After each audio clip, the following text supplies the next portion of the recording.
اللہ سے ڈر کر کام کرتے رہو، جو کچھ تم کرتے ہو اللہ اس سے پوری طرح باخبر ہے۔ یعنی اس آیت میں جو حکم دیا جا رہا ہے، ہمارے مسلمان بھائی بڑا جو ہے سینہ تان کر کہتے ہیں کہ اس میں ایسی بات آئی ہے، تو ان سے میں یہ کہتا ہوں کہ بھئی پہلی بات تو یہ حکم، یہ آیت جو ہے خطاب کر رہی ہے کس سے؟ ایمان والوں سے۔ اب جس کے اندر ایمان نہیں ہے یا پھر جو ایمان لانا نہیں چاہتا، ظاہر بات ہے جس کے نزدیک ایمان محض ایک اندھیرا ہے، تو اس شخص کے لیے تو یہ حکم نہیں ہے نا بھئی۔ ہاں، یہ کہنا کہ اللہ کی خاطر راستی پر قائم رہنے والے بنو، بھئی اللہ کی خاطر کیوں بنے ہم؟ بھی اگر ہمیں راستی پر چلنا بھی ہے تو ہم اپنی جو ہے عقل کی روشنی میں راستی پر چلیں گے نا، اللہ کی خاطر کیوں چلیں گے؟ بھئی ہمارا اللہ سے کیا لینا دینا ہے بھئی؟ تو اس میں اللہ کیوں آیا بیچ میں؟ کیوں آیا؟ اچھا، کسی گروہ کی دشمنی تم کو اتنا مشتعل نہ کر دیے کہ انصاف سے پھر جاؤ۔ مشتعل کر دے کا مطلب جو ہے، مان لو میری اگر جو ہے میں ایک ایگزامپل دے رہا ہوں کہ میرے پڑوسی کے ساتھ جو ہے ہمیشہ یہ جو ہے کچھ نہ کچھ ٹھنی رہتی ہے، انبن رہتی ہے، ٹھیک ہے؟ اب عام طور پر دیکھا ہوگا آپ نے کہ جو ہے کئی پڑوسیوں کے بیچ میں آپس میں چپکری چلتے رہتی ہے، دو آپس میں بازو کے پڑوسی ہیں، ان میں کسی نہ کسی وجہ سے کوئی نہ کوئی جو ہے بات کو لے کر ان دو پڑوسیوں کے بیچ میں جو ہے چپکریش رہتی ہے۔ تو یہاں وہ بات کی جا رہی ہے کہ وَلَا يَجْرِمَنَّكُمْ شَنَآنُ قَوْمٍ عَلَىٰ أَلَّا تَعْدِلُوا۔ یہاں پر تو خیر ویسے قوم سے بات کی جا رہی ہے، کمیونٹی کی بات ہو رہی ہے۔ اگر ایک فرد بھی، ایک انسان بھی اگر مان لو اس کے پڑوس میں کوئی دوسرا انسان رہتا، کسی نہ کسی بات پر ان دونوں کی جو ہے چخ پک چلتے رہتی، تو اب اس کو یہ کہا جا رہا ہے کہ تم اپنے پڑوسی سے، تمہاری چونکہ رہتی ہے ہمیشہ انبن، تو اس کی دشمنی میں کبھی زندگی میں ایسا کوئی موقع آ جائے کہ تم جو ہے اس کے محض دشمنی میں کیا کرو، تم انصاف سے جو ہے ہٹ جاؤ۔ ایسا نہ کرنا چاہیے تم کو۔ اگر مان لو وہ تمہارا دشمن بھی ہے، ٹھیک ہے، تو اگر کبھی ایسا موقع ملے کہ تم کو سچ کہنا پڑے، اگرچہ کہ وہ سچ تمہارے خلاف جا رہا ہے، تمہارے پڑوسی کے فیور میں آ رہا ہے، تو ایسی صورت میں بھی تم کو ہمیشہ جو ہے سچائی کے راستے پر، یعنی مطلب راستی پر قائم رہنے والا جو ہے تم کو اپنے آپ کو بنانا چاہیے۔ تو یہاں ریفرنس دیا جا رہا ہے اللہ کے لیے، اللہ کی خاطر۔ ہم جو کہتے ہیں نا ابھی یار خدا کے واسطے ایسا کرو، تو یہاں پر اللہ کے واسطے ایسا کرو، یہ بات کہی جا رہی ہے۔ اور پھر یہ کہا جا رہا ہے کہ عدل کرو، یعنی تم کسی کی دشمنی میں کہیں ایسا اتنے آگے نہ نکل جاؤ کہ تم عدل کا راستہ چھوڑ دو۔ بھئی بہرحال تمہارے لیے عدل کرنا بہتر ہے، اور یہی عدل انسان کے لیے اس کے تقویٰ کے جو ہے بہت قریب ہوتا ہے۔ تو اللہ سے تقویٰ اختیار کرو، اللہ سے ڈرا کرو، کیونکہ اللہ جو ہے تمہاری جو کچھ جو ہے تم لوگ کرتے ہو اس سے اللہ باخبر ہے۔ فٹ نوٹ میں لکھ رہے ہیں، اچھا فٹ نوٹ میں یہ بات سورہ نساء میں بھی آ گئی ہے، اسی کا ریفرنس دے رہے ہیں۔ تو یہاں پر یہ بات اس سے پہلے بھی آ گئی تھی، تو اب یہ اسی بات کو اس سورہ نمبر 5 میں بھی ریپیٹ کیا جا رہا ہے۔ جی ہندی میں کیا کہہ رہے ہیں حضرت؟ ہے ایمان والو، اللہ کے لیے کھڑے رہنے والے، نیائے کے ساتھ ساکشی دینے والے رہو، تتھا کسی گروہ کی شتروتا تمہیں اس پر نہ ابھار دے کہ نیائے نہ کرو۔ وہ ارتھات سب کے ساتھ نیائے سے ڈرنے کے ادھک سمیپ ہے۔ نسندے تم جو کچھ کرتے ہو اللہ اسے بھلی بھانتی سوچت ہے، اللہ اس سے بھلی بھانتی سوچت ہے۔ اچھا ٹھیک ہے، تو اب یہاں ایک سوال، جی حدیث میں ہے کہ نبی صلی اللہ علیہ وسلم نے کہا جو نیائے کرتے ہیں وہ اللہ کے پاس نور پرکاش کے منچ پر اس کے دائیں اور رہیں گے، اور اس کے دونوں ہاتھ دائیں ہیں، جو اپنے آدیش تتھا اپنے پریجنوں اور جو اس کے ادھیکار میں ہو میں نیائے کرتے ہیں۔ صحیح مسلم۔ اچھا یہاں اللہ کے دونوں ہاتھ دائیں کیسے؟ کیا لکھ رہے ہیں، اس کا ریفرنس کیا دے رہے ہیں؟ اللہ کے دونوں ہاتھ دائیں ہیں، بایاں ہاتھ ہے ہی نہیں اللہ کو۔ ہاں اللہ کے دونوں بھی ہاتھ، ایک ہی طرف شاید دو ہاتھ ہے، دوسرے طرف جو ہے بیچارے اللہ میاں خالی ہے، سمجھنا وہ ادھر نہیں ہے لگتا، دونوں سائڈ پہ جو ہے ان کے دونوں رائٹ ہینڈ ہیں اور لیفٹ ہینڈ کا حصہ خالی پڑا ہے، اور شاید ہو سکتا ہے اللہ میاں ایسے ہی ہوں گے. اب حدیث میں آ گیا نا بھی، اب حدیث میں جو بات آ گئی وہ صحیح ہوتی نا. اچھا آپ ذرا غور کیجئے، اس میں ایک لفظ آیا ہے عدل کا، اعدلوا هو اقرب للتقوی. اب غور کرنا چاہیے کہ عدل اصل میں ہے کیا؟ کیا اسلام کے نزدیک جو عدل ہے وہ پوری دنیا کے نزدیک عدل ہے؟ نہیں، ایسا نہیں ہو سکتا، کیونکہ اسلام کی جو ہے اس کی دنیا ہی الگ ہے. اسلام کا وہ کہتے ہیں نا، اسلام کا بابا آدم ہی الگ ہے. مان لو عدل کا سب سے اونچا جو ہے معاملہ یہ ہوگا کہ ایک انسان اللہ پر ایمان لائے، اللہ پر ایمان لائے گا تبھی تو جو ہے تقوی پر چلے گا نا بھی. یہاں پر اقرب للتقوی کہا گیا. اچھا قرآن میں تقوی کے حوالے سے جو بات ڈیٹیل آئی ہے سورہ بقرہ میں، یہ کہا گیا لَيْسَ الْبِرَّ أَن تُوَلُّوا وُجُوهَكُمْ قِبَلَ الْمَشْرِقِ وَالْمَغْرِبِ وَلَكِنَّ الْبِرَّ مَنْ آمَنَ بِاللَّهِ وَالْيَوْمِ الْآخِرِ وَأَقَامَ الصَّلَاةَ وَآتَى الزَّكَاةَ وَالْمُوفُونَ بِعَهْدِهِمْ إِذَا عَاهَدُوا وَالصَّابِرِينَ فِي الْبَأْسَاءِ وَالضَّرَّاءِ وَحِينَ الْبَأْسِ أُولَئِكَ الَّذِينَ صَدَقُوا وَأُولَئِكَ هُمُ الْمُتَّقُونَ. یعنی اس آیت میں متقی یا تقوی کیا ہے اس کی ڈیٹیل بتائی گئی ہے. اب سوال یہ ہے کہ اعدلو، یعنی اعدلو کا مطلب یہ عدل کرو، انصاف کرو. اب بھائی قرآن کے مطابق یا اسلام کے مطابق عدل کیا ہے؟ عدل کا تعلق اگر تقوی سے ہے تو انسان کے لیے یہ ضروری ہے کہ وہ سب سے پہلے اللہ پر ایمان لائے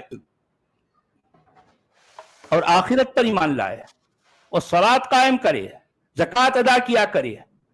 تو بھائی یہ جو کنڈیشنز ہیں، تو ان کنڈیشنز کے ہوتے ہوئے پھر عدل کا جو ہے معاملہ، اگر مثال کے طور پر ایک شخص ٹھیک ہے وہ عدل تو کرنا چاہتا ہے کیونکہ اس کو تقوی تک پہنچنا ہے اور جو ہے تقوی اللہ کے لیے یعنی اللہ سے تقوی حاصل کرنا ہے، تو ایسی صورت میں اس کے لیے سب سے پہلی کنڈیشن، سب سے پہلی شرط کیا ہے؟ اللہ پر ایمان لاؤ. من آمن باللہ والیوم الآخر، اور آخرت پر ایمان لاؤ. وَأَقَامَ الصَّلَاةَ وَآتَى الزَّكَاةَ. تو اب اس کا مطلب باقی ساری چیزیں وہ سب بعد میں ہیں بھی، چوتھے 5 میں جو ہے گریڈ میں آ رہی ہیں. پہلا گریڈ کیا ہے؟ اللہ پر ایمان لانا ہے. تو اس کا مطلب جو عدل قرآن میں بیان کیا گیا ہے وہ عدل تو ظاہر بات ہے، اگر ایک کافر ہے جو ہے جہری طور پر علی الاعلان یہ کہتا ہے کہ میں اللہ کو نہیں مانتا، تو اب قرآن کے مطابق یا اسلام کے مطابق اس کا عدل کرنا وہ عدل نہیں کہلائے گا. آپ سمجھ رہے ہیں بات کو؟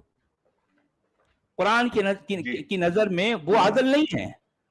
تو پھر یہ کہنا کہ عدل کرو، پھر یہ بات سیدھا مومنوں کے لیے ہے. بھائی اہل ایمان سے خطاب کیا گیا نا. اس آیت میں جو عدل کی بات ہو رہی ہے اس کا تعلق اہل ایمان سے ہے، یہ انسان سے نہیں ہے. آپ سمجھ رہے ہیں؟ اور پھر ظاہر بات ہے قرآن کے مطابق جو اہل ایمان نہیں ہے وہ گویا کہ انسان بھی نہیں ہے، شر البریہ ہے. جو مومن نہیں ہے وہ کیا ہے؟ وہ کافر ہے. جو مومن نہیں ہے وہ کافر ہیں، اور کافر جو ہے قرآن کی نظر میں کیا ہے؟ شر البریہ ہیں. تو اس کا مطلب یہ نکلا کہ اس آیت میں بھی جو عدل کی بات ہوئی ہے، اور ہمارے مومن بھائی خاص طور پر جس زمانے میں میں ان کے ساتھ میرا اکثر جو ہے یہ اس آیت کو لے کر بات ہوتی تھی، تو وہ بڑے چاو سے کہتے یار اس میں تو کیا بات آئی ہے، کتنی گہری بات، کتنا جو ہے بہترین شاندار پیغام ہے. تو اصل میں یہ پیغام بھی یہ بات کے اندر جو شانداری ہے وہ اس کا تعلق بھی اہل ایمان سے ہے. بھائی اور جو ایمان والے نہیں ہیں ان سے یہ آیت خطاب بھی نہیں کر رہی نا، بات ختم ہو گئی. اس کا مطلب یہ اس میں لیمیٹیشنز آ گئی. یہ بات بھی پیورلی ایمان والوں سے کی جا رہی ہے، عام لوگوں سے نہیں ہے. آپ سمجھے؟ اچھا آیت نمبر 9 میں کہا جا رہا ہے وعد اللہ الذین آمنوا وعملوا الصالحات لهم مغفرۃ واجر عظیم. جو لوگ ایمان لائیں اور نیک عمل کریں اللہ نے ان سے وعدہ کیا ہے کہ ان کی خطاؤں سے درگزر کیا جائے گا اور انہیں بڑا اجر ملے گا. بہرحال ایمان لانا ہے تم کو, ایمان لانا ہے. نہیں سچ والا جی, جی اگر میں نے ایمان لائے اور نیک عمل کیے تو مجھے درگزر کس چیز سے کر رہے پہ؟ اب ایسا ہے, اگر ایمان لائے اور نیک عمل کیے تو اگر مان لو میں جو ہے کچھ ایسے کام کر جاؤں تو ظاہر بات ہے وہ ہمارے علماء ایک حدیث کا ریفرنس دے کر کہتے ہیں کہ وہ اس میں یہ کہا گیا من قال لا الہ الا اللہ دخل الجنہ. آپ سمجھے, اس حدیث کے الفاظ کچھ ایسے ہیں کہ من قال لا الہ الا اللہ دخل الجنہ, جس کسی نے لا الہ الا اللہ کہہ دیا وہ گویا وہ کیا ہے, وہ جنت میں داخل ہو گیا. یعنی لا الہ الا اللہ کہنا اصل میں جنت میں داخلے کا پروانہ ہے یا اس کا ٹکٹ ہے. ٹھیک ہے, اب اس کو ٹکٹ مل گیا, اب ٹکٹ مل گیا تو جا سکتا ہے جنت میں. تو پوچھنے والوں نے جب یہ بات سنی تو انہوں نے پوچھا کہ وَإِن زَنَا وَإِن سَرَقَ, یا رسول اللہ ان زنا و ان سرق, کہ اے اللہ کے رسول اگر اس شخص مان لو جس شخص نے لا الہ الا اللہ کہہ دیا, اب آپ یہ کہہ رہے ہیں کہ جو ہے اس کو جنت میں داخلے کا پروانہ مل گیا ہے, اگر اس نے زنا کیا اور اس نے چوری کی تب کیا ہوگا؟ تو جواب دے رہے ہیں ہمارے پیارے پیارے جو ہے آقا, وہ کہہ رہے ہیں کہ وَإِن زَنَا وَإِن سَرَقَ, تو کیا ہوا بھائی, اگر اس نے جو ہے اگر اس نے زنا کیا, اگر اس نے جو ہے چوری کی تو کیا ہوا, اس کو تو جنت میں داخلے کا پروانہ مل گیا. جنت میں داخلے کا پروانہ, اس کا ٹکٹ جو ہے لا الہ الا اللہ, یعنی اللہ پر ایمان لانا ہے. آپ کے نیک اعمال یا بد اعمال کی وجہ سے آپ داخلہ یا جو ہے داخل ہونا یا خارج ہونے کی بات نہیں ہو رہی. وہاں پر آپ کو جنت میں داخل ہونے کا پروانہ چاہیے تو لا الہ الا اللہ, یعنی اللہ پر ایمان لاؤ بس, باقی اس کے بعد جو مرضی کرتے رہو. تو یہاں پر اصل میں اسی کی طرف اشارہ ہے. لہم مغفرۃ, اللہ کی بخششیں. اللہ چلو ٹھیک ہے بھائی, کیا ہے وہ میرا بندہ, ہاں بھائی چلو فرشتے بولیں گے یا اللہ اس نے جو ہے اتنی بدماشیاں کی تھی, اس نے فلاں کام کیے تھے, تو اچھا ٹھیک ہے کوئی بات نہیں. اگر اللہ کی مرضی رہی, کیونکہ وہ ہے نا جو عربی سردار ہوتا وہ اس کی مرضی رہی, چلو ٹھیک ہے چھوڑ دو یار چھوڑ دو, تو اس کو چھوڑ دیتے. آپ نے دیکھا ہوگا نا کئی موقعوں پر, اب وہ جو لیڈر ہوتا ہے, اب وہ لیڈر جو ہے اپنے کڑک کپڑوں میں کپڑے پہن کر ایک جگہ کھڑا رہتا ہے. اب کچھ لوگ جو ہے کچھ نہ کچھ لینے کے لیے یا کہیں جانے کے لیے گھستے رہتے ہیں, تو ان کے پاس مان لو وہ اندر گھسنے کا کوئی پروانہ نہیں رہتا. تو اب وہ جو ہے وہ لوگ یہ اس کی طرف للچائی نظروں سے دیکھتے ہیں, صاحب جو ہے ہم کو, تو وہ جو ہے وہ لیڈر کیا کرتا ہے, وہ جو سردار ہے وہ آنکھ کے اشارے سے یا ہاتھ کی انگلی کے اشارے سے چلو ٹھیک ہے جان دو چھوڑ دو. تو وہ جو لوگ اس کو روکے رکھتے ہیں نا, ان کو کہتا ہے کہ چھوڑ دو اس کو, بس ختم. اسی کا نام بخشش ہے. آپ سمجھ رہے میری بات؟ آپ بس یہ ڈاکو کے سردار جیسا کرتے, چھوڑ دو اس کو, بس ویسا ہے بھائی. وہاں چھوڑ دو اس کو کہنا یہ جو ہے سردار کی زبان سے نکل گیا لفظ کافی ہے, یہی بخشش ہے, یہی مغفرت ہے.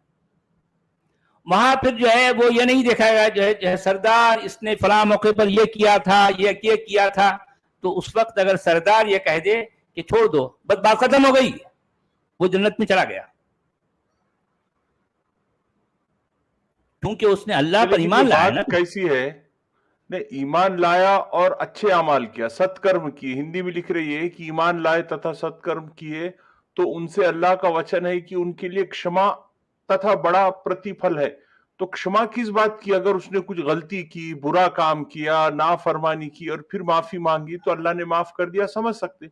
لیکن ایمان بھی لا رہا, اچھے اعمال بھی کر رہا اور پھر اللہ تعالیٰ اس کو کشما کر رہا, کشما کس بات کی کر رہا بھائی؟ نہیں دیکھیں یہاں یہ بات ہے, سب سے پہلا جو ہے اس کے پاس جو پروانہ مل گیا جنت میں داخلے کا وہ ہے اللہ پر ایمان. یہ پہلی بات, یعنی آپ یہ اس کو جو ہے اپنے گانٹ سے باندھ دینا ہے, اپنے دامن سے یہ گانٹ باندھ لو کہ جو ہے اس کو پروانہ مل گیا. ٹھیک ہے, اب رہی بات یہ ہے کہ پروانہ ملنے کے بعد میں اس نے نمازیں پڑھی, روزے رکھے, اور کیا کیا جو ہے وہ حج بھی کیا, عمرے کیا, یہ سارے کیا ہے عمل صالح ہے. اب ہو سکتا کچھ لوگوں کے نزدیک یہ نہیں اور بھی کچھ اچھے کام، جیسا لوگوں کو کھانا کھلانا، لوگوں کو جو ہے کچھ لوگوں کی ضرورتیں پوری کرنا، کچھ لوگوں کی جو ہے کچھ پریشان حال ہے تو ان کی مدد کرنا، چلو ٹھیک ہے، یہ بھی جو ہے اعمال صالحہ کہلائیں گے. ٹھیک ہے بھائی، اگر مان لو آپ کے پاس پڑوس میں، آپ کے محلے میں کچھ لوگ غریب ہیں، پریشان حال ہیں، وہ ضرورت مند ہیں، کسی لحاظ سے کچھ پیسوں کی ضرورت چاہیے، یا اس کے گھر میں کوئی بیمار ہیں، یا پھر مان لو اس کی بیٹی کو اسکول میں جو ہے کوئی داخلہ دلوانا ہے، اور تو جو ہے آپ نے لے جا کر جو ہے اس کو اسکول میں داخلہ دلوا دیا، یا پھر اس کے لیے آپ نے کچھ کتابوں کا بندوبست کر دیا، کچھ بھی، تو یہ سارے اعمال صالحہ کہلائیں گے. اس سے انکار نہیں ہے، یہ واقعی جو ہے یہ اچھے اعمال ہیں. تو اچھے اعمال ہی میں نماز پڑھنا بھی ہے، اچھے اعمال ہی میں روزہ رکھنا بھی ہے. یہ سارے کے سارے ایک آدمی کام کر رہا ہے، ساتھ ساتھ جو ہے وہ ڈنڈیاں بھی مار رہا ہے. آپ سمجھے نا؟ تو اب ایسی صورت میں اللہ کیا کرے گا؟ چونکہ اس نے ایمان بھی لایا ہے، اس کو پروانہ تو مل گیا، اور ساتھ ساتھ وہ نماز بھی پڑھتا رہا، روزے بھی رکھتا رہا، کچھ لوگوں کی شاید مدد بھی کر دی اس نے. تو اب اس کے بعد اگر جو ہے اس کے جو ڈنڈیاں ہیں، تو ان ڈنڈیوں کے بارے میں اب جو ہے اللہ تعالیٰ اس کو بخشش سے کام لیں گے. فرشتے اس کو روک دیں گے، یا اللہ اس نے جو ہے فلاں موقع پر یہ کیا تھا، تو اللہ جو ہے اپنے آنکھ کے اشارے سے بولیں گے چلو جانے دو، چھوڑ دو، اندر چھوڑ دو، اندر چھوڑ دو، تو جنت میں چلا جائے گا. تو اس کے لیے بڑا اجر ہے، اجر عظیم ہے. ٹھیک ہے. اچھا، اس کا ہندی ہو گیا، آپ نے پڑھ لیا؟ جی سر، ہندی ہو گیا. آیت نمبر 9. اچھا، آیت نمبر 10 میں کہا جا رہا ہے والذین کفروا وکذبوا بآیاتنا اولئک اصحاب الجحیم. اچھا، فوری جو ہے وہ ایمان کے فوری بعد کفر کی آیت آ گئی. دیکھیں قرآن میں ہر جگہ ایمان اور کفر ایک دوسرے کے کنٹراسٹ میں آتا ہے. بہت سے لوگ آ کر جو ہے اعتراض کرتے ہیں کہ سچ والا جی آپ جو ہے کفر کے معنی غلط بیان کرتے ہیں. بھائی میں غلط بیان نہیں کر رہا ہوں. قرآن میں ہر جگہ جہاں ایمان کا ذکر ہوتا ہے اس کے فوری بعد کفر کا ذکر ہوتا ہے. دراصل قرآن یہ بتانا چاہ رہا ہے کہ ایمان کیا ہے اور کفر کیا ہے. قرآن کا اگر آپ مطالعہ کرتے ہیں تو آپ کو پتا چل جائے گا کہ مومن کون ہے اور کافر کون ہے. جس طرح سے یعنی مطلب قرآن کئی بار کہتا ہے کہ من آمن باللہ والیوم الآخر، یعنی جو اللہ پر ایمان لائے اور آخرت پر ایمان لائے. اس کے ساتھ ساتھ پھر جو ہے رسولوں پر ایمان لانا، اس کے ساتھ ساتھ پھر کتابوں پر ایمان لانا، اس کے ساتھ ساتھ پھر اس کے فرشتے جو ہیں اس پر ایمان لانا. یہ سارا کا سارا ایک پیکیج ہے. تو ان ساری باتوں کا جو ہے مطلب تعلق جو ماننے سے ہے نا، تو ان سب کو ماننے کا مطلب ہے ایمان. تو یہ تو ہو گئی ایمان کی تعریف، ایمان کی ڈیفینیشن. اب پھر کفر کیا ہے؟ ظاہر بات ہے اس کا انکار کرنا، اس کا بالکل الٹ ہے. میں یہی سمجھانا چاہتا ہوں دنیا کو کہ جو ہے قرآن میں ایمان ماننے کو کہتے ہیں، اور ماننا کیا ہے؟ اللہ پر کم سے کم یہ جو ہے لیسٹ ہے، سمجھو آخری درجے کا ایمان جو ہے کم سے کم آپ کو اتنا تو کرنا ہی کرنا ہے. وہ کیا ہے؟ اللہ پر ایمان لانا ہے، اللہ کے رسول پر ایمان لانا ہے، اللہ کی کتاب پر ایمان لانا ہے، اور اللہ کے بتائے گئے آخرت پر ایمان لانا ہے. یہ کم سے کم ہے. یعنی مطلب اس پر اگر کسی کا ایمان نہیں ہے، مثال کے طور پر کوئی ایک آدمی کہے گا میں اللہ پر ایمان لاتا ہوں لیکن میں آخرت پر نہیں لاتا، یا میں کتاب پر نہیں لاتا، یا میں رسول پر ایمان نہیں لاتا، تو پھر جو ہے اس کا ایمان کمپلیٹ نہیں ہے. کمپلیٹ ایمان کم سے کم یہ 4 پوائنٹس ہیں. یہ اللہ ہے، اس کا رسول ہے، اس کی کتاب ہے، اور آخرت ہے. یہ 4 باتوں پر ایمان لانا اس کو ماننے والے کو مومن کہیں گے.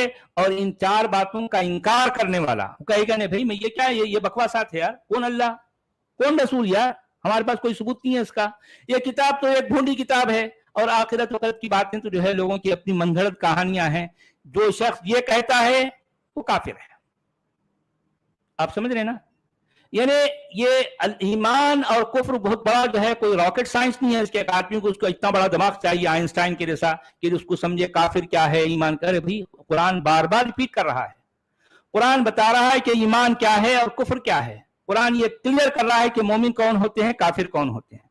تو اس طرح سے ابھی پہلی والی آیت نمبر 9 میں جو ایمان والوں کا ذکر ہو گیا، تو اب یہ آیت نمبر 10 میں کہا جا رہا ہے والذین کفروا وکذبوا بآیاتنا اولئک اصحاب الجحیم. رہے وہ لوگ جو کفر کریں اور اللہ کی آیات کو جھٹلائیں تو وہ لوگ کیا ہیں؟ دوزخ میں جانے والے ہیں. وہ لوگ اصحاب الجحیم ہیں، وہ دوزخ والے ہیں. یعنی جو کفر کریں اور ہماری آیتوں کو جو ہے جھٹلائیں. اچھا ہماری آیتیں کیا ہیں بھئی؟ یہی جو ہے قرآن کی آیتیں. اور کیا ہے؟ اب ہمارے جو ہے وہ جو اہل قرآن جو ہے جو ہمارے دوست ہیں وہ کہتے ہیں نہیں آیتیں کا مطلب کچھ اور ہے. میں ان سے پوچھتا رہ گیا یار آخر آیتیں ہیں کیا؟ وہ جو ہے جب آیتوں کا جو ہے کا نام لیتے ہیں نا ان کی آنکھیں ایسی ہو جاتی ہیں, ان کے بہو اوپر ہو جاتے ہیں, وہ ہاتھ ایسے ہو کر بتا رہے بھائی کیا ہے یار آیتیں؟ آیتیں کسے کہا جاتا ہے؟ وہ جو ہے آج تک نہیں بتا پائے کہ جو ہے آیتیں ہیں کیا.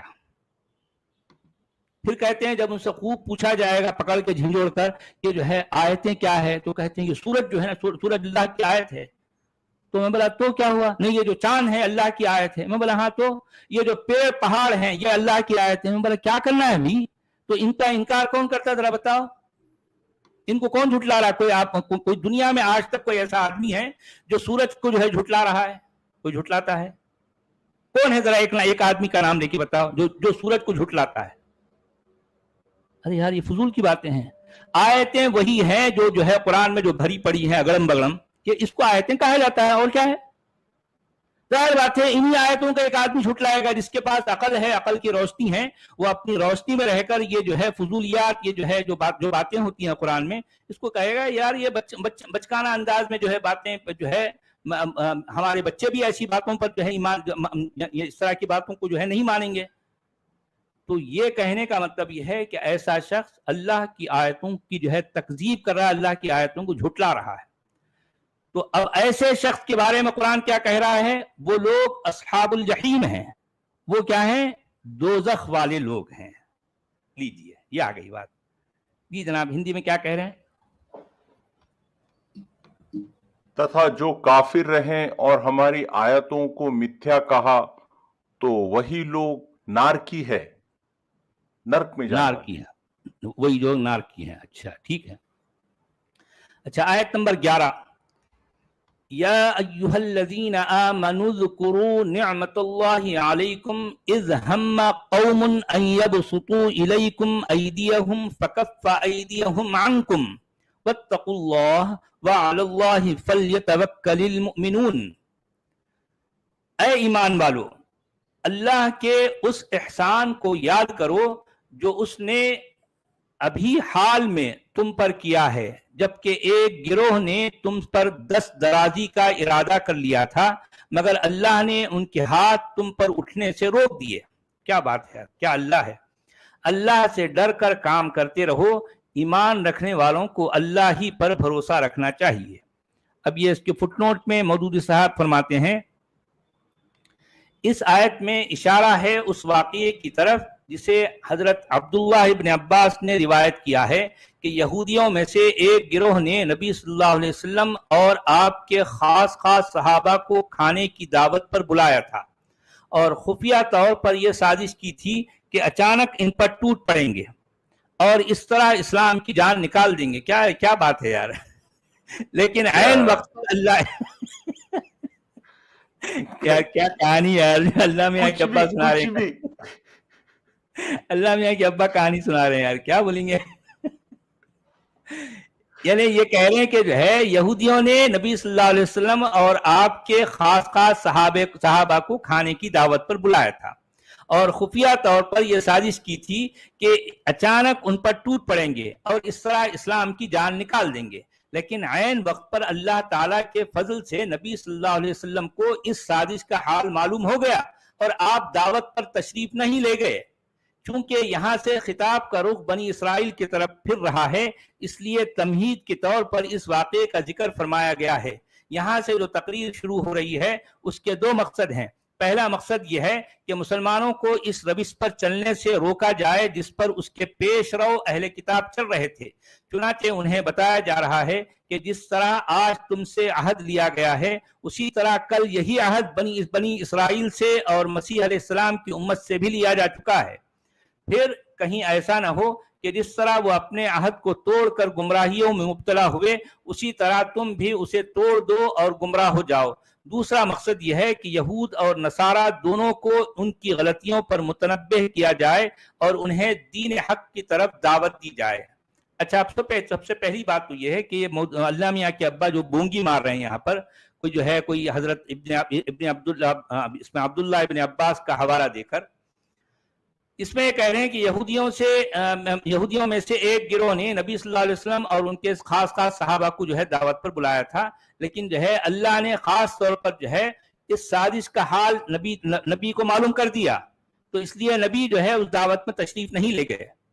اب سوال یہ پیدا ہوتا کہ نبی کی موت جس زہر کی وجہ سے ہوئی، ظاہر بات ہے یہ بھی کہانی ہے، یہ بھی روایت ہے، ٹھیک ہے، تو چونکہ یہ بات قرآن میں ڈائریکٹلی تو ہے نہیں، اب کیونکہ روایت پہ بات ہوئی ہے تو میں روایت ہی کے حوالے سے ایک اور بات بھی رکھوں گا۔ نبی کی موت جس زہر کی وجہ سے ہوئی،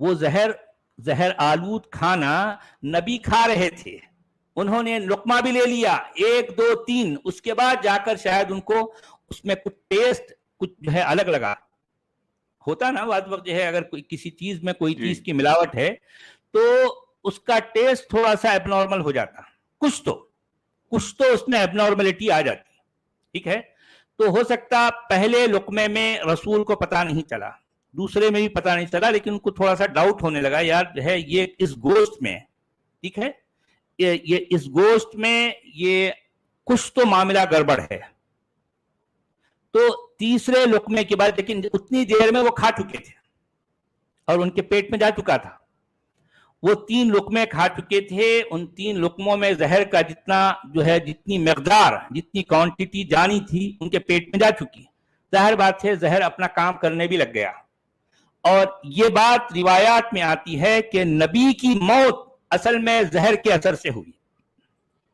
آپ سمجھ رہے بات کو، نبی کی موت اصل میں زہر کے اثر سے ہوئی۔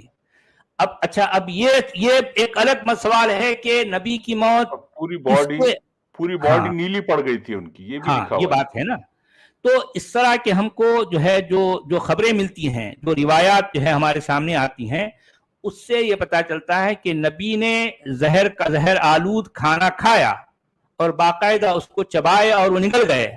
ارے بھائی جب ایسی بات تھی تو کیا اللہ میاں کا یہ کام نہیں تھا کہ نبی کو بتا دیتے کہ یہ اس کھانے کو جو ہے نہ کھاؤ، اس میں زہر ہے؟ اب یہاں یہ مودودی صاحب بونگی مار رہے ہیں کہ جو ہے اللہ نے نبی کو بتا دیا تھا کہ اس دعوت میں مت جاؤ کہ وہاں پر جو ہے خفیہ سازش ہو رہی ہے، کیا اٹھ پٹانگ باتیں ہیں، سازش بتا رہا اور زہر نہیں بتا رہا اللہ تعالیٰ، نہیں بتا رہا، دیکھیں کیسا اللہ میاں ہے یار۔ اور پھر نبی کہہ رہے ہیں کہ آخری عمر تک، ان کی موت تک وہ ہر بار کہتے ہیں کہ مجھے فلاں دن جو میں نے زہر آلود کھانا کھا لیا تھا اس کا اثر میرے انتڑیوں میں میرے پیٹ میں ہوتا ہے، وہ ٹائم ٹو ٹائم اس تکلیف زہر کی تکلیف کی وجہ سے، کیونکہ زہر یقیناً جو ہے انسان کی جسم پر اثر کرتا ہے، کیونکہ زہر ایک فزیکل چیز ہے، زہر اور جادو میں فرق ہے بھائی، جادو شاید جو ہم کہیں گے کہ جادو کا انکار کر سکتے ہیں، لیکن زہر کا آپ انکار نہیں کر سکتے نا، کیونکہ زہر ایک فزیکل چیز ہے، اس کا آپ انکار کیسے کریں گے؟ تو اس کا اپنا جو ہے ایفیکٹ ہوتا ہے، اور ظاہر بات ہے زہر کا اثر خارجی بدن پر نہیں ہوتا، داخلی بدن کے اندر ہوتا ہے۔ اگر مان لو کسی نے زہر کو کھانے میں ایسے طریقے سے ملایا کہ اس کو اندازہ نہیں ہوتا اور وہ کھا لیا، اگر مان لو جو ہے وہ اور چند لقمے کھا لیتے تو شاید یہ جو ہے یہ حضرت اسی وقت ڈھیر ہو جاتے، لیکن اس میں کوئی شک نہیں کہ یہ شخص جو ہے بڑا ذہین تھا، یہ جس شخص کو مسلمان اپنا نبی سمجھتے ہیں ظاہر بات ہے بڑا ذہین ہے، اس کو اندازہ تھا ارے یار یہ اس میں کچھ گڑبڑ ہے، محض اپنی جو ہے وہ اس کے اندازے کی بنیاد پر جو ہے اس نے کھانا چھوڑ دیا، لیکن جتنی دیر تک وہ جو ہے جتنے لقمے کھائے اور جو ہے اس کو چبائے اور اس کو نگل گئے، وہ اس کا اپنا اثر ان کے جسم کے اندر ہو گیا، اور اسی اثر کی وجہ سے ان کی موت ہوئی الٹیمیٹلی تقریباً 6 مہینے کے بعد، اور ان 6 مہینوں کے دوران وہ تڑپ رہے ہیں، کئی موقعوں پر جو ہے ان کو وہ زہر ان کے جسم کے اندر جو ہے اثر کرتا ہوا دکھائی دے رہا تھا، محسوس ہو رہا تھا۔ تو یہ مودودی صاحب کا یہ جو ہے یہ بونگی مارنا تھے وہ کہ میری شہرت کٹ رہی ہے، اس زہر کا اثر مجھ پہ ہو رہا ہے، یہ مجھے محسوس ہوتا ہے، یہ ان کی خود کہی ہوئی بات ہے، یقیناً یہ باتیں ہمارے علماء اپنی تقریروں میں باقاعدہ کہتے ہیں، اور ظاہر بات ہے یہ چیز اس کے ثبوت ہے ہمارے پاس، ثبوت سے مطلب روایات اس طرح کی روایتیں ہیں، ایسی روایتیں ضرور ہیں، اور اہل سنت بھی اور یعنی اس کو اہل تسنن اور اہل تشیع، یہ دونوں گروہ جو ہے اس بات پر متفق ہیں، یہ ان کی جو ہے ان کے کنسنسس پائے جاتے ہیں کہ نبی کی موت زہر کی وجہ سے ہوئی. اچھا اب یہاں اختلاف کس بات پر ہے کہ جو سنی لوگ ہیں وہ کہتے ہیں کہ زہر کس نے دیا, وہ فلاں یہودی عورت نے کھلایا. لیکن جو شیعہ لوگ ہیں وہ ان کی دنیا ان کا جو ہے دعویٰ کچھ اور ہے بھی, ان کا اشارہ کچھ اور ہے. وہ کہتے ہیں کہ یہ زہر کھلانے والی عورت ضرور ہے, لیکن سوال یہ ہے کہ وہ عورت گھر کے باہر والی ہے یا گھر کے اندر والی ہے, یہ سوال ہے. تو اب وہ شیعہ حضرات کہتے ہیں کہ یہ زہر عورت نے کھلایا, لیکن وہ عورت گھر والی ہے, اور اس کا اشارہ کرتے ہیں گھر میں دو ایسی جو ہے نوجوان خواتین ہیں جن کا نام, ایک کا نام حفصہ ہے, ایک کا نام عائشہ ہے. اس کی طرف اشارہ کرتے ہیں. اب خیر بھائی ظاہر بات ہے ہم میں سے کوئی بھی آئی وٹنس نہیں ہے, ہم نہیں کہہ سکتے کہ ایسا تھا یا نہیں تھا, لیکن بہرحال یعنی زہر کس نے دیا اس بات کو لے کر اسلامی تاریخ میں دو طرح کی رائے پائی جاتی ہے. ایک رائے اہل تشیع کی ہے, شیعوں کی. ان کا کہنا ہے کہ گھر والیوں نے ان کو زہر دیا, اور ظاہر بات ہے ان کے زہر دینے میں ان کے ان دونوں والیوں کے باپ کو بھی ڈائریکٹلی یا انڈائریکٹلی پتا تھا. یہ ساری باتیں جو ہے اہل تشیع کہتے ہیں. ان کے بیانات جو ہے میں نے کئی بار سنے ہیں, وہ ان کی کتابوں میں یہ بات جو ہے چلی آ رہی ہے. بھائی اب یہ نہیں پتا کہ سنی صحیح ہیں اور یہ نہیں پتا کہ شیعہ صحیح ہیں, لیکن روایت تو ہیں, روایتیں ہیں. یہی تو میں کہنا چاہ رہا ہوں. تو اب یہ مودودی صاحب نے جو کچھ یہاں کہا ہے کہ نبی کو اللہ نے جو ہے اس سازش کا حال معلوم کر دیا اور وہ جو ہے نبی اس دعوت میں نہیں گئے, یہ سراسر جھوٹ ہے, یہ بونگی ہے. یہ بونگیاں ماننے میں یہ جو ہے علماء, یہ مفسرین اور جو ہے یہ ایک سے بڑھ کر جو ہے مطلب یہ لوگ جو ہے نکلے ہوئے ہیں, ایک سے بڑھ کر ایک بونگیاں مارتے ہیں. جھوٹ پہ جھوٹ بولنا ان کا کام ہے. بے ثبوت باتوں کو یعنی مطلب اپنی کتابوں میں, اپنے بیانات میں, یہاں تک کہ قرآن کی تفسیر کے حوالے سے بیان کر دیتے ہیں. بھئی جب جو ہے تمہارا اللہ یہ اس کو ان کی یہودیوں کی سازش کے بارے میں کہہ سکتا ہے, تو نبی خود کھانا کھا رہا ہے, اس کے اندر زہر ہے, اور جو ہے نبی کو نہیں بتایا ان کے اللہ میاں, پتہ نہیں این پرٹیکولر اس ٹائم پر اللہ میاں کو اونگ آ گئی تھی, لگتا سو گئے تھے. اور نہ صرف اللہ میاں کو اونگ آ گئی تھی کہ ان کے جتنے فرشتے تھے وہ بھی سو رہے تھے. کیونکہ سب کے سب سو رہے تھے اس وقت جو ہے نبی نے وہ کھانا کھایا, اس وجہ سے اس کو جو ہے اس کا اثر ہو گیا. دیکھ لیں ذرا کیا عقیدے ہیں یار, قربان جائیں. جی ہندی میں کیا کہہ رہے ہیں بھائی؟ اصل میں سچ والا جی یہ سورہ مائدہ کی 12-13 کے آگے جو کمنٹری آ رہی ہے اس کی تمہید میں انہوں نے یہ تمہید میں اصل میں اب ان کو جو ہے مودودی صاحب کو اب یہودیوں پر اپنا غصہ جو ہے نکالنا ہے, تو اس کے لیے وہ اپنا جو ہے کہتے ہیں نا اپنے دانت گھس رہے ہیں. جس طرح سے جو ہے قصاب کیا کرتا, وہ کاٹنے سے پہلے اپنے چھری کو تیز کرتا تھی, آپ نے دیکھا ہوگا نا جی. اب یہ جو ہے مودودی صاحب اب تیار ہو رہے ہیں. اب دیکھیں یہودیوں پر جو ہے چڑھائی کرنا ہے, دھڑا دھڑ جو ہے ان پر کیا کیا الزامات دھرنا ہے. تو اس کے لیے ایک انہوں نے پیش بندی کر دی, ایک تمہید باندھ دی ہے. اب اس تمہید کے بعد اب ان کے لیے جائز ہو گیا کہ اب یہودیوں پر جیسے مرضی چڑھائی کریں, جو مرضی کہتے رہیں.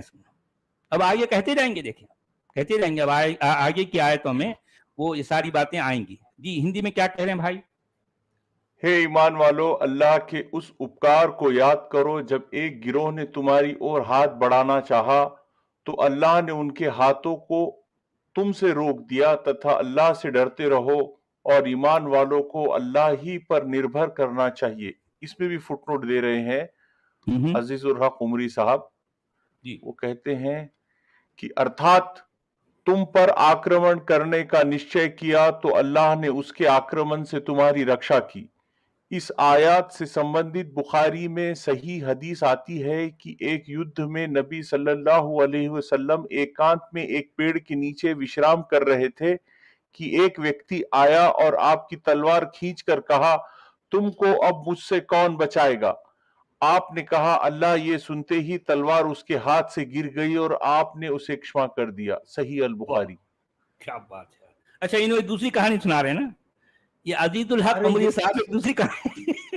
مطلب یہ قرآن.com خود ان کی ہوا نکال دیا اس نے. دو لوگ آپس میں لڑ رہے, عزیز الحق عمری اور سید ابو العلا مودودی, اور دونوں بھی الگ الگ کہانی سے آگے بڑھنا چاہ الگ رہے. الگ کہانی سنا رہے ہیں, اور یہاں پر جو ہے قرآن میں جو بات آیا اس میں مطلب یعنی یاد کرو اس نعمت کو, جب جو ہے اس میں جو بات کہی ہے نا اذ ہم قوم کہا گیا, یعنی ایک کمیونٹی کی بات ہو رہی ہے قرآن میں, اور عزیز الحق عمری صاحب ایک شخص کی بات کر رہے ہیں. عجیب بات ہے یار, عجیب معاملہ ہے. نہیں لیکن یہ کیا کتنی جادوگری والی بات ہے کہ اس نے انہوں سو رہے تھے پیڑ کے نیچے اور اس نے ان کی میان سے تلوار کھینچ لی اور نہیں, اصل پوچھا میں کہ کون تجھے اب مجھ سے بچائے گا. جی تو اللہ کہتے ہی جو ہے اس کے وہ تھر تھرانے لگا اور اس کے ہاتھ سے تلوار چھوٹ گئی. کیا ہے یار, یعنی ہم جو ہے بچپن میں ہمارے وہ جو ہے کوئی کتاب جو ہوتی تھی نا اردو کی دوسری جماعت کی کتاب, اس میں ایسی قصے رہتے تھے. اس میں ایک احمد رہتا تھا, احمد کے سر پہ ٹوپی رہتی تھی, وہ جو ہے وہ کسی لکڑہارے کا جو ہے کا بیٹا رہتا, تو وہ اس طرح کی کہانیاں سناتے ہیں. تو یہ بھی جو ہے رسول کسی پیڑ کے نیچے سو رہے ہیں, ارے یار یہ کیا رسول ہے, کیا ہے یار, یہ پیڑ کے نیچے سو رہا ہے سمجھو. اب اسے ادھر سے جو ہے ایک یہودی آیا اور جو ہے اس نے فوری تلوار سونت لی. اس کے بعد یہ اچھا تلوار سونت کے مارنے والا انہیں یہ پوچھتا کہ اب تجھے جو ہے اب بتاؤ کہ جو ہے تم کو مجھ سے کون بچائے گا. یہ کہانی دیکھو, کہانی دیکھیں آپ, کیسی کیسی کہانیاں گھڑی گئی ہیں, فضولیات, بے بنیاد باتیں, بچکانہ انداز کی باتیں. آپ پہ زہر کا اثر ہو گیا, آپ کے دانت ٹوٹ گئے, آپ کو زخمی ہوئے, آپ چہرے پہ آپ کی تلوار سے فوارہ نکلا, چہرے پہ گھاؤ پڑا, اور یہاں پہ تلوار گر جا رہی. اور پھر جو ہے وہ اس وقت نہ تو کوئی فرشتے آگے بچا رہے ہیں, نہ اللہ بچا رہا, نہ زہر سے بچا رہا, نہ دانت ٹوٹنے سے بچا رہا, نہ خون کے فوارے نکلنے سے بچا رہا, کچھ بھی نہیں. اور یہاں پر وہ جو ہے اپنے تلوار سونت لی, اور وہ پوچھ بھی رہا ہے. تلوار سونتنے کے بعد میں کوئی آدمی یہ پوچھتا, ایسا کبھی ہوتا ہے کہ اب بول, اب تجھے جو ہے کس سے یعنی کون ہے جو ہے تجھ کو مجھ سے بچائے گا, ایسا پوچھتا ہے. بھائی ایسی باتیں وہ یہ ہندی فلموں میں ہوتے ہیں. وہ طائف کے میدان میں وہ وہاں پہ تو لوگ پتھر مار رہے, بچے پتھر مار رہے, اور وہ پورے ان کی جوتیاں خون سے سن گئی. اس وقت نہ اللہ آ رہا نہ کچھ بھی. اچھا وہ جبریل آئے, آ کے جو ہے وہ بھی کیا کر رہے ہیں کہ اب بولو یا محمد, یہ ہے میں یہ دونوں اس کے جو طائف کی طرف دونوں جانب جو پہاڑیاں ہیں, تم حکم دو کہ میں دونوں پہاڑیوں کا ایسا ملا دوں گا. ارے یار یہ بھی کتنی فضول بات ہے. اچھا یہ سوال ہی کتنا بے تکا ہے, ذرا سوچئے بھئی دونوں پہاڑیوں کو ملانے سے کیا ہوگا بھئی, اس سے کوئی مسئلے کا حل ہے؟ ارے بھئی دونوں پہاڑیاں ملانے سے کیا ہوگا کہ طائف کے جتنے لوگ تھے اس میں عورتیں بھی تھی ہوں گی, اس میں بچے بھی تھے ہوں گے, اس میں کچھ بیمار بھی تھے ہوں گے, اس میں کچھ بوڑھے بھی تھے ہوں گے, اور اس میں ایسے لوگ بھی تھے ہوں گے جو اس طرح کے جو ہے ایسے جرم میں شریک نہیں ہیں. تو اب جبریل پوچھ رہے ہیں کہ ہاں محمد اب جو ہے مجھے حکم دو, تو میں یہ طائف کے جو ہے دونوں سائڈ پر جو ہے جو پہاڑیاں ہیں میں ان دونوں کو ملا دوں. ایگزیکٹلی یہی معاملہ قرآن میں بھی آیا ہے. کئی جگہوں پر اللہ میاں کی جب پھر جاتی ہے نا عربی سردار کی, تو وہ کیا کہتے ہیں, پوری کی پوری بستی کو تہس نہس کرتے ہیں. وَإِذَا أَرَدْنَا أَن نُهْلِكَ قَرْيَةً أَمَرْنَا مُتْرَفِيهَا فَفَسَقُوا فِيهَا فَحَقَّ عَلَيْهَا الْقَوْلُ فَدَمَّرْنَاهَا تَدْمِيرًا. قرآن میں ایسی بے شمار جگہوں پر یہ باتیں آئی ہیں جس میں یہ بتایا گیا کہ جو ہے جو اچھا قصور کرنے والے کوئی اور ہیں, جو گناہ کیے, ٹھیک ہے بھی گناہ گار جو ہیں ان کو آپ سزا دو. نہیں, اللہ میاں کا کام کیا ہے, وہ پوری کی پوری بستی کو تہس نہس کر دیتے ہیں. اس میں دودھ پینے والے بچے بھی ہوں گے, اس میں عورتیں بھی ہوں گے جو اپنے کام کاج میں مصروف ہیں, اس میں بوڑھے بھی ہوں گے, بھئی اس میں کچھ بیمار بھی ہوں گے یقیناً. لیکن اللہ میاں جو ہے یہ اللہ میاں ہے یا بلڈوزر ہے بھئی؟ آپ نے دیکھا ہے کہ بلڈوزر جو ہے دھڑا دھڑ جو ہے وہ ہے نا ایک لگڑ بگڑ جو ہے بلڈوزر, وہ آتا ہے سیدھا جو ہے ہر چیز کو اکھاڑ پھینک دیتا ہے. اس کے نزدیک جو ہے کوئی سود بوت نہیں ہوتی یار, جو ہے یہ اس چیز کو ایسا نکالنا ہے, اس کو ایسا نہیں, وہ آتا ہے دھڑ پڑ کر کے ہر چیز کو اکھاڑ کے پھینک دیتا ہے. تو اللہ میاں بھی ویسی ہے. ایک جو ہے کھد بگڑے جو ہے جو بلڈوزر میں اور اللہ میاں فرق کیا ہے, بتاؤ کیا فرق ہے؟ بھئی دیکھیں ایک عقل مند، ایک حکیم جو ہوتا ہے، حکمت والا، اگر واقعی اس کے نزدیک کسی کو سزا دینا اس کا مقصود ہے تو اسی کو سزا دیتا ہے ایکیوریٹلی، پرفیکٹلی، جو مجرم ہے. یہ معاملہ اللہ میاں کا پورے قرآن میں ایسا بھرا پڑا ہے کہ اللہ میاں کی جب پھر جاتی ہے تو پورے کے پوری قوم کو جو ہے تباہ کر دیتے ہیں. اگر قوم کا کوئی ایک آدمی اگر کسی نبی کو قتل کرتا ہے تو پوری قوم کو جو ہے اس پر اس کا جو ہے مرید الزام جو ہے بنا دیتے ہیں. پوری قوم کو اس پر یہ الزام لگاتے تھے کہ جو ہے انہوں نے ایسا کیا. ارے بھائی پوری قوم نے نہیں کیا نا، لیکن اللہ میاں کا کام ایسی ہے. تو میں کہتا ہوں کہ اللہ میاں میں اور ایک کھد بگڑے بلڈوزر میں کیا فرق ہے؟ کیا فرق ہے؟ اچھا، آیت نمبر 12 میں کہا جا رہا ہے وَلَقَدْ أَخَذَ اللَّهُ مِيثَاقَ بَنِي إِسْرَائِيلَ وَبَعَثْنَا مِنْهُمُ اثْنَيْ عَشَرَ نَقِيبًا وَقَالَ اللَّهُ إِنِّي مَعَكُمْ لَئِنْ أَقَمْتُمُ الصَّلَاةَ وَآتَيْتُمُ الزَّكَاةَ وَآمَنْتُمْ بِرُسُلِي وَعَزَّرْتُمُوهُمْ وَأَقْرَضْتُمُ اللَّهَ قَرْضًا حَسَنًا لَأُكَفِّرَنَّ عَنْكُمْ سَيِّئَاتِكُمْ وَلَأُدْخِلَنَّكُمْ جَنَّاتٍ تَجْرِي مِنْ تَحْتِهَا الْأَنْهَارُ فَمَنْ كَفَرَ بَعْدَ ذَلِكَ مِنْكُمْ فَقَدْ ضَلَّ سَوَاءَ السَّبِيلِ. یہاں کہا جا رہا ہے اللہ نے بنی اسرائیل سے پختہ عہد لیا تھا اور ان میں 12 نقیب مقرر کیے تھے. نقیب کا مطلب ہے، نقیب کے معنی نگرانی اور تفتیش کرنے والے کے ہیں. بنی اسرائیل کے 12 قبیلے تھے اور اللہ تعالیٰ نے ان میں سے ہر قبیلے پر ایک ایک نقیب خود اسی قبیلے سے مقرر کرنے کا حکم دیا تھا تاکہ وہ ان کے حالات پر نظر رکھے اور انہیں بے دینی و بد اخلاقی سے بچانے کی کوشش کرتا رہے.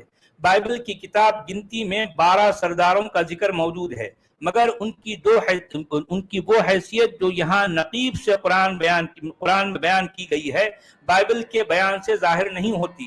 بائبل انہیں صرف رئیسوں اور سرداروں کی حیثیت سے پیش کرتی ہے اور قرآن ان کی حیثیت اخلاقی اور دینی نگران کار کی قرار دیتا ہے. اچھا، یہ نقیب 12 نقیب مقرر کیے تھے اور ان سے کہا تھا کہ میں تمہارے ساتھ ہوں اگر تم نے نماز قائم کر رکھی اور زکوٰۃ دی اور میرے رسولوں کو مانا اور ان کی مدد کی. اب یہ مدد کی کے حوالے سے لکھتے ہیں یعنی جو رسول بھی میری طرف سے آئیں ان کی دعوت پر اگر تم لبیک کہتے اور ان کی مدد کرتے رہو اور اپنے خدا کو اچھا قرض دیتے رہو، یعنی اپنے خدا کو اچھا قرض دینا اللہ کو قرض دینا. اچھا، یہاں پر پھر یہ کہا جا رہا کہ یعنی خدا کی راہ میں اپنا مال خرچ کرتے رہو. ارے بھائی مال خرچ کرتے رہو خدا کی راہ میں کہنے کے بدلے میں قرض دینے کا کیا مطلب بھائی؟ اس کا مطلب قرآن کے بولنے والے کے پاس لفظوں کی ووکیبلری کی اتنی کمی ہے. ٹھیک ہے. اچھا، چونکہ اللہ اس ایک ایک پائی کو جو انسان اس کی راہ میں خرچ کرے کئی گنا زیادہ انعام کے ساتھ واپس کرنے کا وعدہ فرماتا ہے، اس لیے قرآن میں جگہ جگہ راہ خدا میں مال خرچ کرنے کو قرض سے تعبیر کیا ہے، بشرطے کہ وہ اچھا قرض ہو، یعنی جائز ذرائع سے کمائی ہوئی دولت خرچ کی جائے، خدا کے قانون کے مطابق خرچ کی جائے اور خلوص و حسن نیت کے ساتھ خرچ کی جائے. اچھا، اب دیکھیں کہ قرض عام طور پر جس مفہوم میں ہوتا ہے ظاہر بات ہے انسان ان سے واقف ہے. اب اللہ میاں اگر ایک خاص معنی میں یہ جو ہے یہ بات بیان کرنا چاہ رہے ہیں تو اللہ میاں کو چاہیے تھا کہ اس کے لیے ایک لفظ بھی خاص چنتے جس سے یہ بات پتہ چل جاتی ہے. ہمارے جو ہے اللہ میاں کے ابا کو یہ فٹ نوٹ لکھنے کی ضرورت نہیں پڑتی کیونکہ اللہ میاں جو ہے ان کے پاس لفظوں کی کمی ہے، ان کی پوٹلی میں تھوڑے سے الفاظ ہیں اور وہ اسی سے کام چلانا ہے نا. اللہ میاں کی پوٹلی میں الفاظ کی کمی ہے تو اس طرح سے جتنے الفاظ ہیں اس میں ان کو کام چلانا ہے. تو انہوں نے اس ساری تفہیم یہ ساری بات کو یہ کہنے کے بدلے میں تو ان کے پاس وہی انسانی مفہوم والا قرض. قرض کا مطلب ہے لون.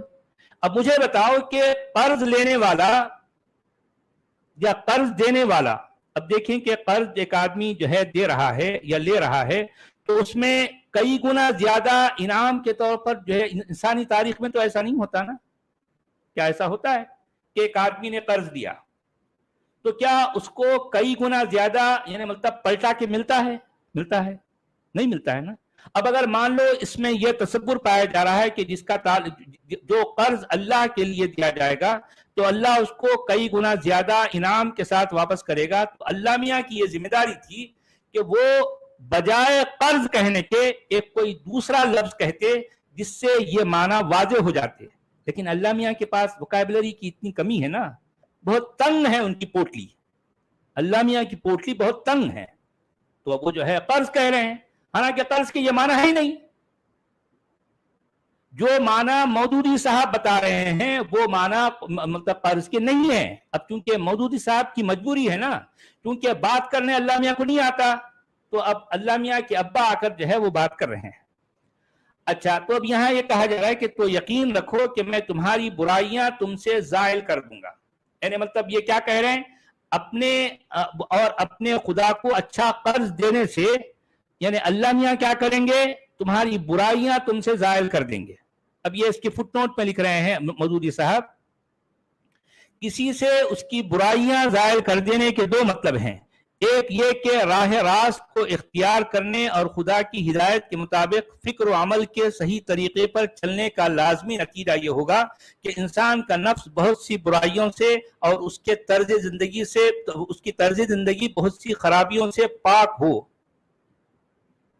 اچھا، دوسرا یہ کہ اس اصلاح کے باوجود اگر کوئی شخص بحیثیت مجموعی کمال کے مرتبے کو نہ پہنچ سکے اور کچھ نہ کچھ برائیاں اس کے اندر باقی رہ جائیں تو اللہ تعالیٰ اپنے فضل سے ان پر مواخذہ نہ فرمائے گا اور ان کو اس کے حساب سے ساقط کر دے گا، کیونکہ جس نے اساسی ہدایت اور بنیادی اصلاح قبول کر لی ہو اس کی جزوی اور جو ہے ضمنی برائیوں کا حساب لینے میں اللہ تعالیٰ سخت گیر نہیں ہے. یہ اللہ میاں کے ابا کہہ رہے ہیں، اللہ میاں نہیں کہہ رہے ہیں. یہ ساری باتیں اللہ میاں کے ابا کہہ رہے ہیں. اچھا، اور تم کو ایسے باغوں میں داخل کروں گا جن کے نیچے سے نہریں بہتی ہوں گی. وہی جنت میں، جنت کا جو ہے قرآن کے نزدیک جنت کا ایک عام تصور کیا ہے، وہ اس کے نیچے سے نہریں بہ رہی ہوں گی. جنت کیا ہے، نیچے سے اس کے نیچے سے یعنی جس جگہ کے نیچے سے نہریں بہتی ہیں اس جگہ کو جنت کہتے ہیں قرآن کے مطابق. مگر اس کے بعد جس نے تم میں سے کفر کی روش اختیار کی تو در حقیقت اس نے سواء السبیل گم کر دی. تو اس کے فٹ نوٹ میں لکھتے ہیں مودودی صاحب، اب یہاں بہت لمبی چھوڑی، اب ان کو کہنے کا موقع مل گیا اپنا غصہ نکالنا سواء السبیل سے لے کر. اچھا، سواء السبیل کے بارے میں لکھتے ہیں مودودی صاحب، یعنی اس نے سواء السبیل کو پا کر پھر کھو دیا. یعنی سواء السبیل کیا ہے، سیدھا راستہ، سمجھ رہے نا، ایک اسٹریٹ فارورڈ یعنی اسٹریٹ روڈ جو ہوتی ہے نا، بالکل سیدھی روڈ، وہ اس کو پانے کے بعد میں اس کو کھو دیا. یعنی پھر جو ہے وہ سیدھی روڈ کو چھوڑ کر وہ بازو والی روڈ پہ چلے گیا، تو اس کا مطلب وہ کیا ہوا، بھٹک گیا. اچھا، اور وہ تباہی کے راستوں میں بھٹک نکلا. سواء السبیل کا ترجمہ توسط و اعتدال کی شاہراہ کیا جا سکتا ہے، مگر اس سے پورا مفہوم ادا نہیں ہوتا. اسی لیے ہم نے ترجمے میں اصل لفظ ہی کو جوں کا توں لے لیا ہے. اس لفظ کی معنویت کو سمجھنے کے لیے پہلے یہ ذہن نشین کر لینا چاہیے کہ انسان بجائے خود اپنی ذات میں ایک عالم اصغر ہے جس کے اندر بے شمار مختلف قوتیں اور قابلیتیں ہیں، خواہشیں ہیں، جذبات اور رجحانات ہیں، نفس اور جسم کے مختلف مطالبے ہیں، روح اور طبیعت کے مختلف تقاضے ہیں. پھر ان افراد کے ملنے سے جو اجتماعی زندگی بنتی ہے وہ بھی بے حد و حساب پیچیدہ تعلقات سے مرکب ہوتی ہے، اور تمدن و تہذیب کے نشو و نما کے ساتھ ساتھ اس کی پیچیدگیاں بڑھتی چلی جاتی ہیں. پھر دنیا میں جو سامان زندگی انسان کے چاروں طرف پھیلا ہوا ہے، اس سے کام لینے اور اس کو انسانی تمدن میں استعمال کرنے کا سوال بھی انفرادی اور اجتماعی حیثیت سے بکثرت شاخ در شاخ مسائل پیدا کرتا ہے. انسان اپنی کمزوری کی وجہ سے اس پورے عرصے حیات پر بیک وقت ایک متوازن نظر نہیں ڈال سکتا. اسی بنا پر انسان اپنے لیے خود زندگی کا کوئی ایسا راستہ بھی نہیں بنا سکتا جس میں اس کی ساری قوتوں کے ساتھ انصاف ہو. اس کی تمام خواہشوں کا ٹھیک ٹھیک حق ادا ہو جائے، اس کے سارے جذبات اور رجحانات میں توازن قائم رہے، اس کے سب اندرونی اور بیرونی تقاضے تناسب کے ساتھ پورے ہوں، اس کی اجتماعی زندگی کے تمام مسائل کی مناسب رعایت ملحوظ ہو اور ان سب کا ایک ہموار اور متناسب حل نکل آئے، اور مادی اشیاء کو بھی شخصی اور تمدنی زندگی میں عدل و انصاف اور حق شناسی کے ساتھ استعمال کیا جاتا رہے۔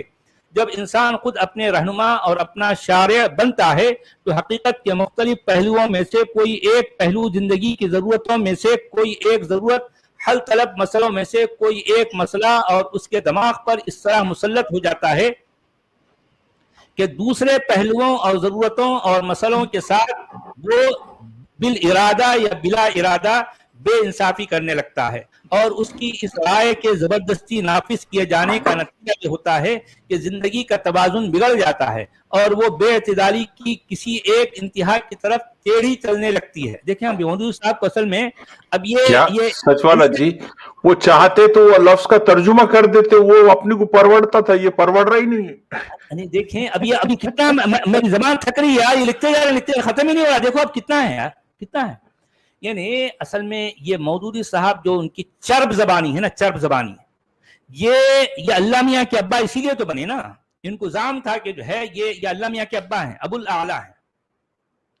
اب آپ دیکھیے کہ یہ ساری فضولیات جو ڈینگے مار کر جو ہے اپنی طرف سے یہ ایڈ کر رہے ہیں، یہ ایک لفظ کے معنی بتا رہے ہیں، جبکہ یہ اللہ میاں وہ ہیں جو فرض کہانی کے بتا رہے علاوہ ہو۔ ان کے پاس کوئی دوسرا لفظ نہیں ہے، اور یہ سواد سبیل کو لے کر یہ پوری کہانی سنا رہے ہیں یار۔ یہ اب میں کتنا پڑھوں گا، ختم ہی نہیں ہو رہا، اب کتنی دیر جو ہے ہو جائے گی۔ سواد سبیل وہ یہ کہہ کے لکھ رہے کہ میں نے اس کا ترجمہ اس لیے نہیں کیا کہ میرے کو اتنی بڑی ایسے لکھنے کا تھا سواد سبیل کے اوپر۔ اب بتائیے کہ یہ پورا ابھی ختم نہیں ہوا، میں نے صرف جو ہے 25% پڑھا ہے اور 75% باقی ہے، وہ اس کی پوری کہانی سنا رہے ہیں، دیکھتے رہیے۔ اور پورا لا لیا انہوں نے، یہ ایک لفظ کی جو ہے یہ پوری کیا کیا جو ہے اس کے اندر سنتھیسس سب لا لیے انہوں نے۔